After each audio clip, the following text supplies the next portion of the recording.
Basal ganglia is an important structure of the brain that is essential for coordinating movements, and so it's sometimes referred to as extrapyramidal nervous system, as it's able to modulate the corticospinal nervous system. Now here I have a coronal section of the brain, and with the exception of the thalamus, which is this green structure shown right here, the rest of the structures that I'm showing you in color are part of the basal ganglia, and I'm going to go over the anatomy of the basal ganglia, which you will have to be familiar with, and so you will have to be able to name the structures that are listed here. So first, starting with the caudate. So this is the caudate nucleus, and caudate nucleus has a C-shaped structure. So what happens when we obtain a coronal section of this caudate nucleus, two parts of it will be cut. And so here I'm showing you the upper part of it, also known as body of the caudate nucleus. And then here on the lower part, this other yellow structure is also caudate nucleus, but it's the tail. Then we have the putamen, which is this blue structure. And then the orange and the pink structure I've shown here is globus pallidus. And then globus pallidus is divided into two parts. The external part, which is shown in orange color, and so it's known as globus pallidus externus, or GPE, and then the internal part, which is shown in pink color, and that is known as globus pallidus internus, or GPI. The other structure that we have here and shown in green, these two structures that are shown in green, are subthalamic nuclei. And the reason the name subthalamic nucleus is given to it is that sub means under. So this nucleus is located under the thalamus. So therefore it's called subthalamic nucleus. And then finally we have the substantia nigra.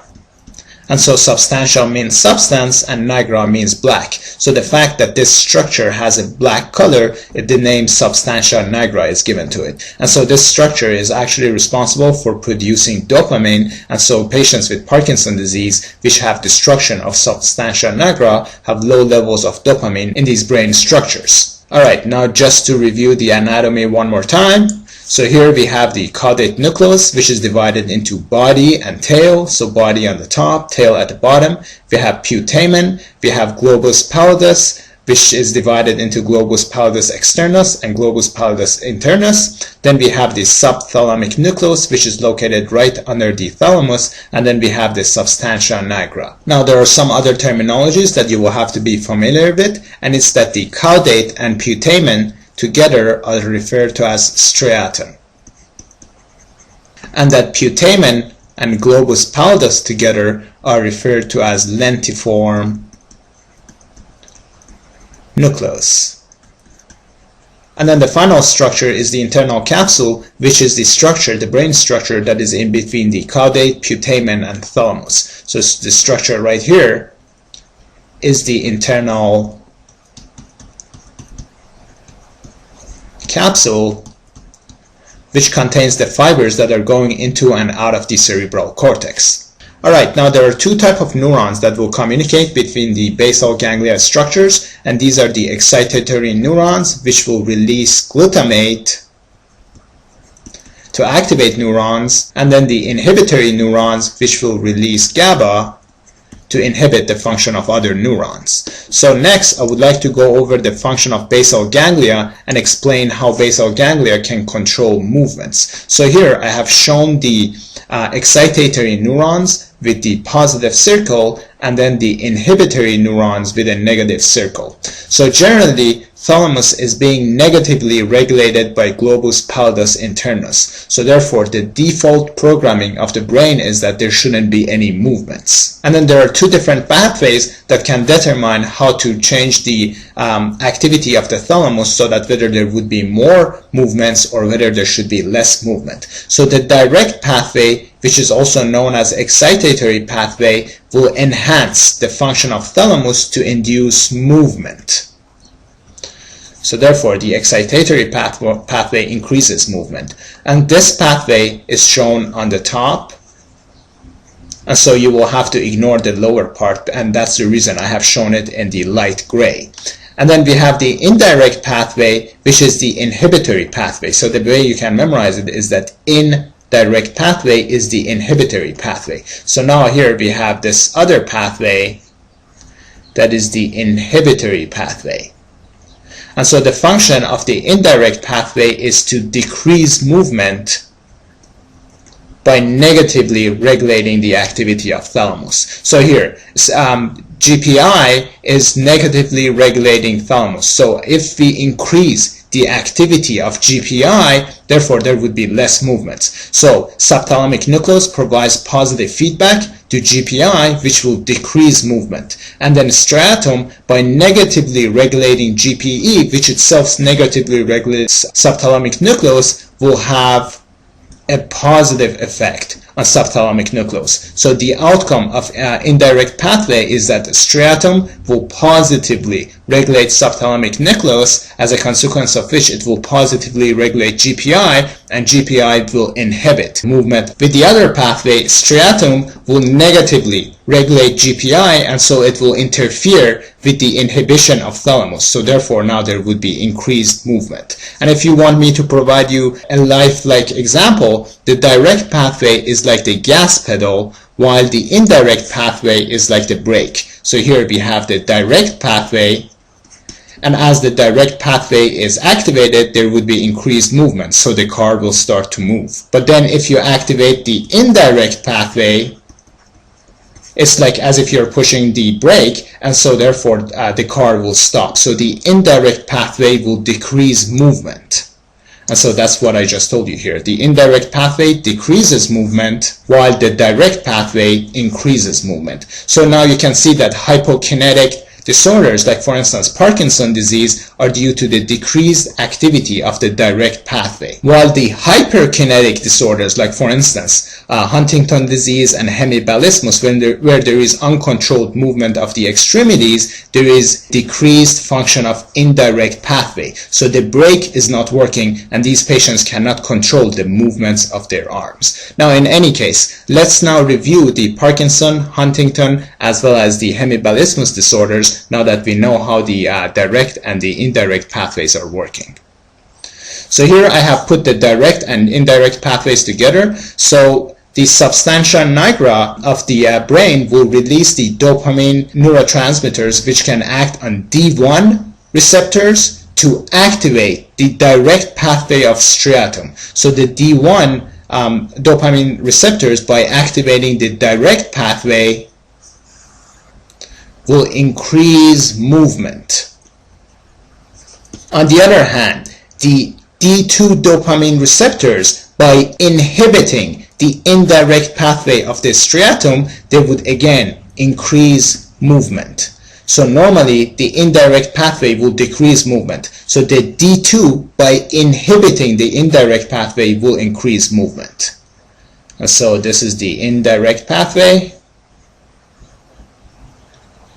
And so you can see that the D2, by inhibiting the indirect pathway, will again increase movement. So now you can see that the function of substantia nigra, by releasing the dopamine, is to increase movement via both pathways. So D1 activated direct pathway, while D2 inactivated the indirect pathway. Now what happens if there is problem with substantia nigra? So if substantia nigra is being destroyed, which is the case in Parkinson's disease, so now the dopamine receptors are not working because there is no more dopamine that is in substantia nigra, as a consequence of which the direct pathway cannot be activated. So we can no longer push the gas pedal.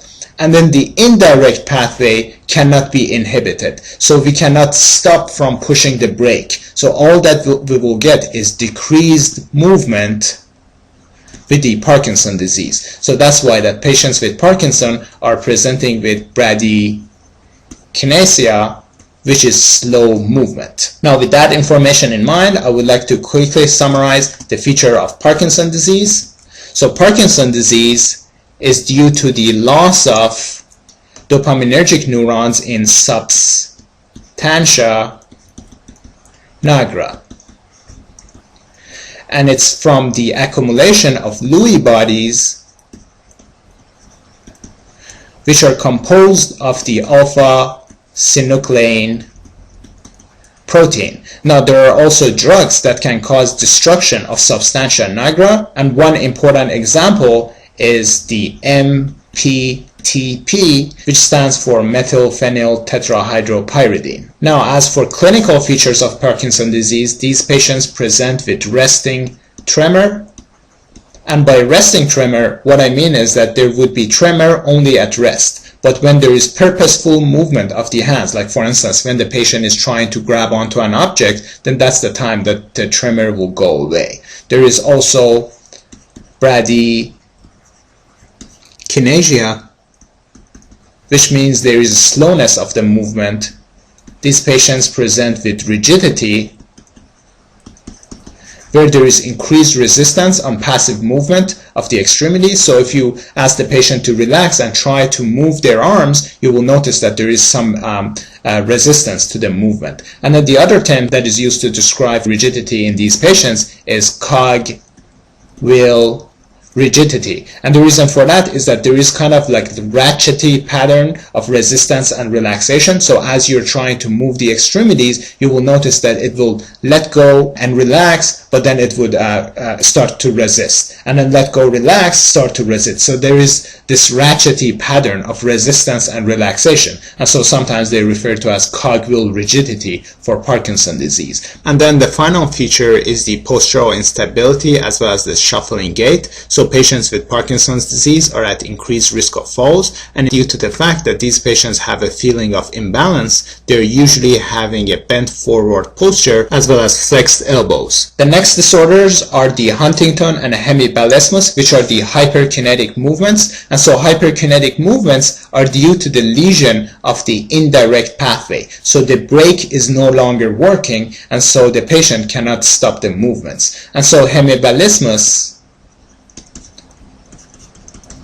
is due to the lesion of the subthalamic nucleus, where patients are presenting with flailing of extremities that is unilateral. So now you know that subthalamic nucleus was feeding the GPI, as a consequence of which it would inhibit the function of thalamus. Now if the subthalamic nucleus is no longer working, therefore the brake is no longer working, because GPI is no longer being activated by the subthalamic nucleus, and so the patient cannot stop flailing the arms. And then a similar condition applies to the Huntington disease, where there is lesion of striatum, as a consequence of which the indirect pathway is no longer working. So what's happening here is that the brake is no longer working, so the patient cannot control the movements, as a consequence of which there would be chorea, which means that there is a rapid random movements. Now Huntington disease is an autosomal dominant disorder that is due to the expanded CAG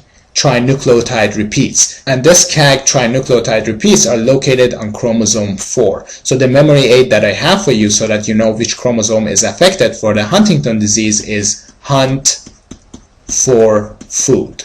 So Huntington disease is due to the increased CAG trinucleotide repeats on chromosome number 4, as a consequence of which it will cause degeneration of the striatum, and so the indirect pathway can no longer work, and so the brake is not working, and so these patients present with chorea. And then another important feature of Huntington disease is anticipation. And what it means is that children of male patients who have Huntington disease are more likely to develop the disease at an early age. So it's anticipated to develop the disease at an early age. And the reason for that is that during spermatogenesis, the CAG repeats usually increase in size. And so as the CAG repeats become longer, therefore the severity of the disease will increase, and thus the age of onset would be earlier. So therefore all this started with spermatogenesis.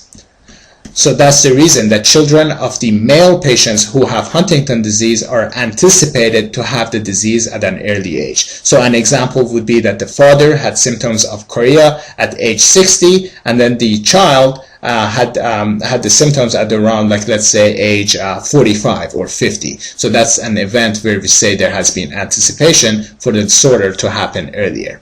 All right, now that we are done with the review of all these three disorders, I would like to go over different forms of stroke and explain why these type of strokes are associated with hemibalismus.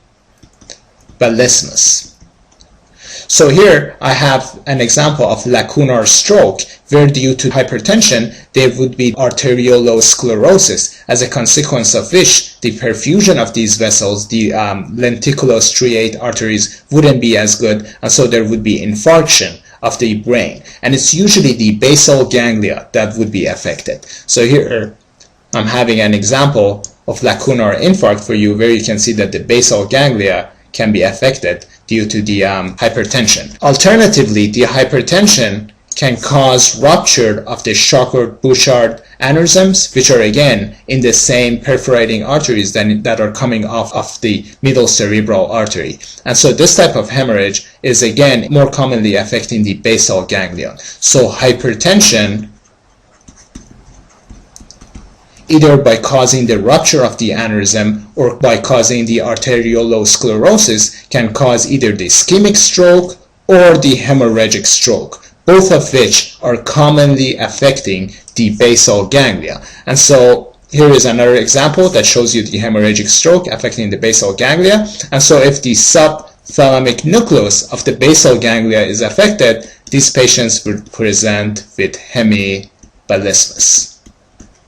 Alright, now that we are done with the discussion of this topic, next I would like to tell you how Parkinson's disease is being treated by the stimulation of basal ganglia. So it's unlikely that the information I'm providing you here will show up on the examination, but since that now you know how the basal ganglia is working, it would be nice for you to know how the surgical techniques are used to stimulate basal ganglia to help improve the symptoms of Parkinson's disease. So you know how with the Parkinson's disease there is decreased level of D1, as a consequence of which there would be increased activity of GPI. In addition, there is decreased activity of D2, as a consequence of which via the indirect pathway there would be increased activity of subthalamic nucleus. And subthalamic nucleus provides positive feedback to GPI, which again pushes the brake hard, and so the patient cannot move. So for the Parkinson's disease, what you notice is that both GPI and subthalamic nucleus are having elevated activity. So one technique that is used to treat patients with Parkinson is via deep brain stimulation surgical techniques. And what they do is that they would place electrodes inside the brain that are acting on the globus pallidus internus or the subthalamic nucleus. And what these electrodes do is that they would decrease the function of these nuclei. So they would provide signals that would inhibit these nuclei. And so by inhibiting these nuclei, there would be now more movement. And so this is one of the advanced techniques that are now used for the treatment of patients with Parkinson's disease. And that concludes our discussion of the basal ganglia.